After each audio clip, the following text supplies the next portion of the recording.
허락하신 하나님의 말씀은 예레미야서 19장 1절로 15절까지 말씀입니다. 여호와께서 이와 같이 말씀하시되 가서 토기장의 옹기를 사고 백성의 어른들과 제사장의 어른 몇 사람과 하시 드문 어기 곁에 있는 흰놈의 아들의 골짜기로 가서 거기에서 내가 내게 이른 말을 선포하여 말하기를 너희 유다 왕들과 예루살렘 주민아 여호와의 말씀을 들으라. 만군의 여호와 이스라엘의 하나님이 이같이 말씀하시되 보라 내가 이곳에 재앙을 내릴 것이라. 그것을 듣는 모든 자의 귀가 떨리니 이는 그들이 나를 버리고 이곳을 불결하게 하며 이곳에서 자기와 자기 조상들과 유다 왕들이 알지 못하던 다른 신들에게 분향하며 무죄한 자의 피로 이곳을 채웠음이며 또 그들이 바알을 위하여 산당을 건축하고 자기 아들들을 바알에게 번제로 불살라 드렸나니 이는 내가 명령하거나 말하거나 뜻한 바가 아니니라. 그러므로 보라 다시는 이곳을 도벳이나 흰놈의 아들의 골짜기라 부르지 아니하고 오직 죽음의 골짜기라 부르는 날이 이를 것이라. 여호와의 말이니라. 내가 이곳에서 유다와 예루살렘의 계획을 무너뜨려 그들로 그 대적압과 생명을 찾는 자의 손에 칼에 엎드려지게 하고 그 시체를 공중의 새와 땅의 짐승의 밥이 되게 하며 이 성읍으로 놀람과 조롱거리가 되게 하리니 그 모든 재앙으로 말미암아 지나는 자마다 놀라며 조롱할 것이며 그들이 그들의 원수와 그들의 생명을 찾는 자에게 둘러싸여 공경에 빠질 때에 내가 그들이 그들의 아들의 살, 딸의 살을 먹게 하고 또 각기 친구의 살을 먹게 하리라 하셨다 하고 나와 함께 가는 자의 목전에서 그 옹기를 깨뜨리고 그들에게 이르기를 만군의 여호와께서 이와 같이 말씀하시되 사람이 토기장이의 그릇을 한번 깨뜨리면 다시 완전하게 할 수 없나니 이와 같이 내가 이 백성과 이 성읍을 무너뜨리리니 도벳에 매장할 자리가 없을 만큼 매장하리라. 여호와의 말씀이니라. 내가 이곳과 그 가운데 주민에게 이같이 행하여 이 성읍으로 도벳 같게 할 것이라. 예루살렘 집들과 유다 왕들의 집들이 그 집 위에서 하늘의 만상에 분향하고 다른 신들에게 전제를 부음으로 더러워졌은즉 도벳 땅처럼 되리라 하셨다 하라 하시니 예레미야가 여호와께서 자기를 보내사 예언하게 하신 도벳에게 돌아와 여호와의 집 뜰에 서서 모든 백성에게 말하되 만군의 여호와 이스라엘의 하나님께서 이와 같이 말씀하시되 보라 내가 이 성읍에 대하여 선언한 모든 재앙을 이 성읍과 그 모든 촌락에 내리리니 이는 그들의 목을 곧게 하여 내 말을 듣지 아니함이라 하시니라. 오늘 본문에는 죄에 대한 하나님의 진노가 잘 드러나 있습니다. 오늘 본문의 말씀은 18장에 나오는 토기장의 비유의 연장선상에서 오늘 본문의 비유를 깨어진 옹기의 비유라고 명칭하기도 합니다. 예레미야 19장 말씀은 크게 둘로 나눌 수 있습니다.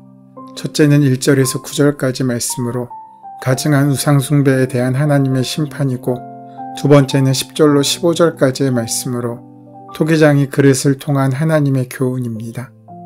유다를 향한 심판의 메시지는 점점 더 분명해집니다. 예레미야는 지속적으로 하나님의 말씀을 대언합니다. 이스라엘의 패역한 우상숭배와 하나님을 대적하는 죄악으로 말미암아 하나님의 진노의 심판이 임할 것이라고 예언합니다. 그러므로 회개하고 악한 길에서 돌이켜서 하나님 앞에 행위를 아름답게 하라고 호소하고 있습니다. 그러나 이스라엘 백성들은 오히려 예레미야를 죽이려 하고 예레미야는 하나님께 항의합니다. 나는 주님께서 시키신 일을 했을 뿐인데 저들이 나를 죽이려 합니다. 이렇게 호소하는 예레미야에게 하나님께서는 19장에서 다시 말씀을 주십니다. 하나님께서 선지자 예레미야에게 말씀하셨습니다. 너는 백성의 어른들 몇 사람과 제사장 몇 사람을 데리고 흰놈의 아들의 골짜기로 가라고 말씀하십니다. 그런데 그곳에 갈 때 준비물이 하나 있는데 토기장이의 집에 가서 산 옹기를 가지고 그곳으로 가라고 말씀하셨습니다. 흰놈의 골짜기 또는 흰놈의 아들들의 골짜기는 예루살렘의 서쪽에서 남쪽으로 위치한 골짜기로 흰놈이라는 사람의 소유로 되어 있다가 아들들에게 물려준 골짜기로 알려져 있습니다. 흰놈은 애곡이란 뜻이 있는데 이 골짜기는 수많은 죽음의 애곡을 예언하는 애곡의 골짜기가 되었습니다. 이후에 이곳은 어린 자녀들을 불에 태워 죽일 때에 아이와 부모의 애곡 소리와 하나님의 심판으로 수많은 사람들의 죽음의 애곡을 함께하는 곳이었습니다. 하나님이 이곳 흰놈의 골짜기로 가라고 하신 것은 이곳에서 자신들의 자녀를 제물로 바치는 가장 가증스러운 우상숭배가 이루어졌기 때문입니다. 예레미야는 하나님의 명령대로 이곳에서 이스라엘의 앞으로 되어질 일들을 예언합니다. 예레미야가 반복적으로 이스라엘의 심판을 경고해도 돌이키지 않고 오히려 그를 죽이려 들자 하나님은 그들이 이해하기 쉽도록 실제로 많이 사용하는 물건을 가지고 비유를 들어 교훈하십니다. 흰놈의 골짜기, 여기 흰놈이라는 곳은 히브리어로 게헨놈, 그리스어로는 게헨나, 즉 지옥의 입구를 상징하는 말입니다. 이곳이 지옥의 입구가 된 것은 바로 그곳에서 이스라엘 백성들, 유다 민족이 바알에게 제사를 드렸기 때문입니다. 그 흰놈의 아들의 골짜기는 그들의 욕망이 분출되는 곳이었습니다. 우상숭배가 자행되는 곳이었고 우상숭배뿐만 아니라 아들을 바알에게 인신제물로 드렸던 곳이기도 합니다. 그곳은 바알에게 제사하고 바알에게 분향하는 사람들을, 즉 자신의 욕심을 따라 우상을 섬기는 사람들이 있던 곳이었습니다. 그러므로 흰놈의 아들의 골짜기는 욕망이 최고조로 고조된 욕망의 분출구라고 할 수 있습니다. 자신의 욕심을 이루기 위해서 바알의 우상을 만들어 두고 그곳에서 절하고 그리고 그 욕심을 이루기 위해 어떤 것도 아까워하지 않고 바치는데 심지어는 자신의 아들들까지 인신제사로 드렸던 곳이 바로 이곳이었습니다. 하나님께서 이제 이곳에 가서 한번 서보라고 말씀하고 있으십니다. 여호와의 신앙, 하나님을 믿는 신앙은 자신의 욕심을 정리하고 내려놓는 것을 말합니다. 우리가 하나님을 따라가고 예수님을 믿는다는 의미는 우리 욕심을 하나하나 단절시키고 끊는다는 의미입니다. 하지만 이들은 전혀 달랐습니다. 오히려 욕심을 이루기 위해 바알을 필요로 했고 욕심을 이루기 위해서 아세라에게 절했고 욕망을 성취시키기 위해 아들까지 바쳤던 무서운 사람들이었습니다. 여호와께서는 예레미야에게 토기장이에게 사온 옹기를 깨뜨리라라고 말씀하십니다. 그렇게 바닥에 던져져서 산산조각 나는 옹기, 그것은 시각적 충격인 동시에 청각적인 충격이었을 것입니다. 예언자의 이야기를 듣는 이들은 바로 이렇게 부서진 옹기가 자기 자신들임을 어렵지 않게 알아차렸을 것입니다. 이 옹기가 바로 우리 자신이고 여기 예루살렘이고 예루살렘 성읍이며 유다 백성들인데 하나님께서 우리를 깨뜨려 이곳에 우리의 매장지를 삼으시려는 것이라고 선포하고 말씀하십니다. 그래서 이제 이곳에 가서 한번 서보라. 옹기를 들고 서보라. 그 옹기를 깨뜨려서 너희의 욕심을 끊어버리겠고 옹기가 너희 자신이니 너희 자신을 이곳에 매장하야겠다고 하나님께서는 강력하게 말씀하고 있으신 것입니다. 이것은 아무리 잘 완성된 항아리라고 해도 분명 깨질 수 있다는 뜻을 담고 있습니다. 더 나아가 이 항아리가 우리의 운명이 될 수도 있다는 경고의 말씀입니다. 하나님의 심판은 그렇게 신속하고 최종적으로 이루어질 것입니다. 옹기 깨지는 소리가 들려와도 무덤덤한 사람들, 조각난 옹기 조각을 보고서도 깨닫지 못하는 사람들에게는 희망이 없습니다. 오늘 본문 11절 말씀입니다. 사람이 토기장이의 그릇을 한번 깨뜨리면 다시 완전하게 할 수 없나니 이와 같이 내가 이 백성과 이 성읍을 무너뜨리리니 도벳에 매장할 자리가 없을 만큼 매장하리라. 하나님께서는 예루살렘의 임박한 멸망을 예고하십니다. 성읍이 흰놈의 골짜기에 있는 도벳처럼 바뀔 날이 올 것입니다. 도벳을 화로와 관련된 곳으로 본다면 이 말은 전쟁으로 인해 성읍이 불탈 것임을 말씀해주고 있는 것입니다. 도벳이 죽음의 계곡이었던 것처럼 안전하리라 믿었던 예루살렘 성도 죽임의 자리가 될 것입니다. 그 까닭은 명백합니다. 13절 말씀에 예루살렘 집들과 유다 왕들의 집들이 그 집 위에서 하늘의 만상에 분향하고 다른 신들에게 전제를 부음으로 더러워졌기 때문입니다. 이 비유가 우리에게 오늘 주는 메시지와 교훈이 무엇입니까? 이러한 모습을 통해 죄에 빠진 우리를 향한 경고의 말씀을 주고 있으신 것입니다.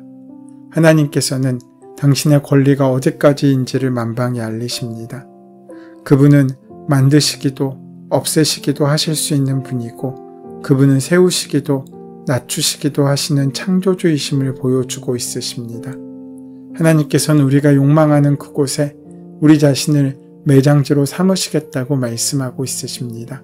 우리가 물질을 따라 살면 물질 때문에 내가 망할 것이고 욕망을 따라 살면 그 욕망 때문에 우리가 망할 것이며 사람을 따라 살면 사람을 따라 사는 그곳에서 우리의 욕심이 묻힐 것이고 우리 자신이 망할 것이라는 말씀입니다. 하나님께서는 토기장의 집에 예레미야를 데리고 가신 적이 있습니다. 그곳에서 우리의 인생의 참 존재의 의미가 진흙이라고 말씀하셨습니다. 그 진흙으로 만들어진 옹기, 너희를 그곳에서 완전히 산산조각내고 너와 나의 관계를 청산하시겠다고 말씀하고 있으신 것입니다. 하나님의 강력한 심판의 의지의 표현입니다. 옹기는 진흙으로 만들어진 그릇이어서 물기가 있는 물건들보다는 주로 문서 등의 마른 물건들을 저장해 놓는 그릇으로 사용되었습니다. 진흙으로 만들어졌기 때문에 쉽게 더러움을 타는 이 옹기는 부정해지면 깨뜨려지게 되어 있었습니다. 레위기 11장 33절 말씀에 그것 중 어떤 것이 어느 질그릇에 떨어지면 그 속에 있는 것이 다 부정하여 지나니 너는 그 그릇을 깨뜨리라 라고 말씀하셨습니다. 하나님은 이스라엘이 패역하고 악한 죄에 빠져 있으므로 더럽혀진 질그릇에 관한 하나님의 율법에 따라 그들이 멸망해야 한다는 것을 상징하시기 위해 이스라엘 지도자들 앞에서 옹기를 깨뜨리셨습니다. 이제 그들은 무가치하고 약하기 짝이 없는 질그릇으로 비유되어 깨집니다. 그릇이 깨졌다는 것은 이제 그 그릇이 아무것도 담을 수 없음을 얘기합니다. 그릇의 가치는 그 안에 채워져 있는 내용물에 의해 결정됩니다. 아무리 좋은 그릇이라고 해도 쓰레기가 담겨 있으면 쓰레기통이 될 수밖에 없습니다. 이스라엘의 가치도 그 안에 담겨 있는 내용물에 의해 결정됩니다. 이스라엘은 하나님의 약속과 사명을 담고 있기에 단지 토기가 아닌 보배와 같은 존재들이었습니다. 그런데 그 안에 자신의 욕심과 죄로 채워졌다면 그것은 쓸모를 잃고 깨뜨려질 수밖에 없는 것입니다. 옹기는 깨어지면 다시 쓸 수 없습니다. 돌이킬 수 없습니다.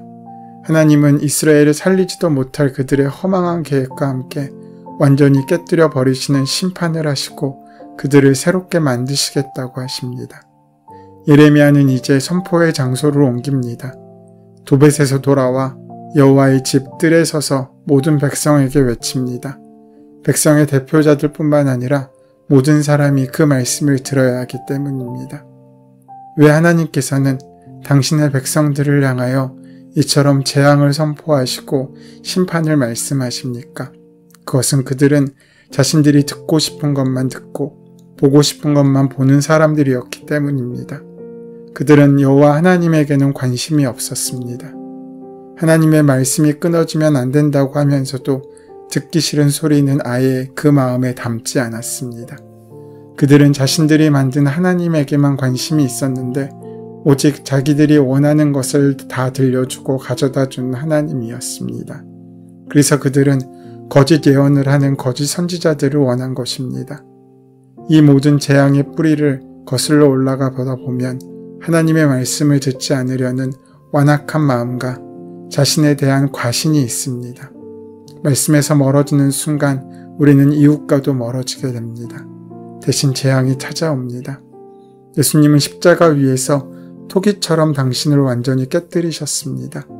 자신에게 집착하여 자신의 뜻대로 살아가는 나를 위하여 당신의 몸을 깨뜨리도록 내어주신 것입니다. 예수님의 죽음은 본성적으로 오염된 질그릇과 같은 무가치한 나를 깨뜨리신 것이었고 주님의 부활은 그런 나를 온전하게 회복시키심으로 새롭게 만드시는 은혜의 사건입니다.